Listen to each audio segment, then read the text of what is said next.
Tell us about the opportunity for video producers to get a bigger audience. And you're working with all the wire services, and it seems counterintuitive that they have this massive distribution. How do you fit into that? It's vertical niches primarily, and that's what we're finding. What we do is we deliver content. I mean, certainly we deliver content to large news sites like Gannett, big data companies like LexisNexis. But what we find really is that because we service or receive content from so many different content creators like yourself and other people, for example, going forward, what we're able to do is take that content and then offer it to niche sites that are only involved or interested in technology, or sites that are only interested in cars, or book lovers sites. And so this kind of allows us to take all of the best content that fits that niche from all of these different providers. And as we do that, individual niche producers really come to the forefront for those individual sites. And they're also supported, frankly, by content from the big guys that relates to that material as well. So it's all video, it's news type video. Give us a range of the sources that you syndicate, and what kind of videos do you syndicate? We have relationships with all of the major wire services, Associated Press, Reuters, AFP. We have a lot of overseas partners that we work with, like Deutsche Welle, France 24, CBC.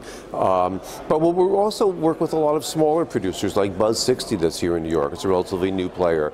We have TFL Cars out of Denver, which only does car reviews. He does amazing car reviews, but that's his focus. So it really runs the gamut. And we also are starting to work now with independent journalists overseas. We have someone in Indonesia, someone in Bangladesh, and these are guys who really are shooters, and they work for some of the big wire services, but they also shoot footage, and we take that, and they'll cut it together themselves and give it to us as a produced piece, and we'll distribute that for them, and we share the royalties with them. It's not a huge amount at this point, but it's a revenue stream, and I think for a lot of guys who've been in the business where there's a revenue stream starting to dry up, creating yet a new revenue stream, even a small one, is a viable option. So the revenue share is based on the licensing or the usage, not on advertising? Well, our models are really different depending on the publisher. I mean, some of our publishers, we run advertising and share revenue with the publisher as well as the content creator. Other ones, they're based on usage fees or license fees. We really run the gamut. I think what we found is that there's so many different approaches to this that we try to be as flexible as we can depending on the publisher.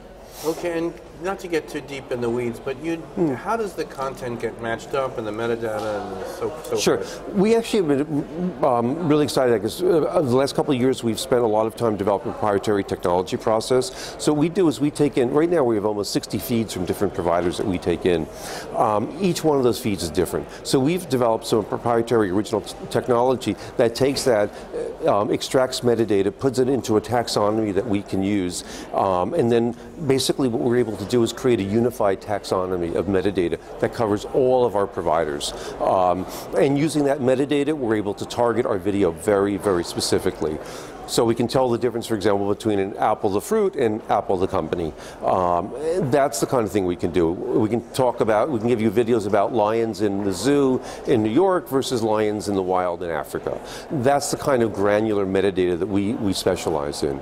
And we're also kind of different than most in our space because we have an editorial team. We're very editorially focused. I come out of editorial myself, so the company has very much that kind of focus. We have a number of full-time editors on our staff. What we do is we monitor our feeds. We take in all of the content from our partners, and then what we do is we enhance some of the metadata that may not necessarily be there as well, and then we publish, but we don't publish everything. We're not trying to be a sub-distributor for our partners. Our small guys, yes, it's a little bit different, but for the big players, we don't want to cannibalize their business. We need them to survive so we can survive, frankly. And so what we do is we publish probably anywhere from 20 to 25% of their content on a regular basis.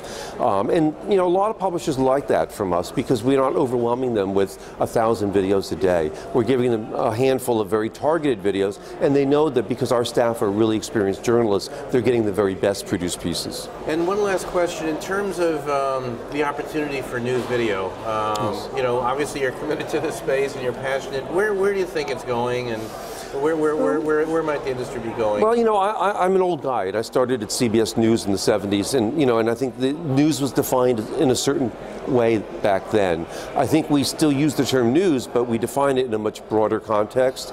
You know, lifestyle videos, celebrity. There's a lot more that goes under the banner of news, and I think as long as we have that wider definition of news, we're all going to do very well going forward. Because news means different things to different folks, and the bigger the tent, I think the more successful we'll all be going forward.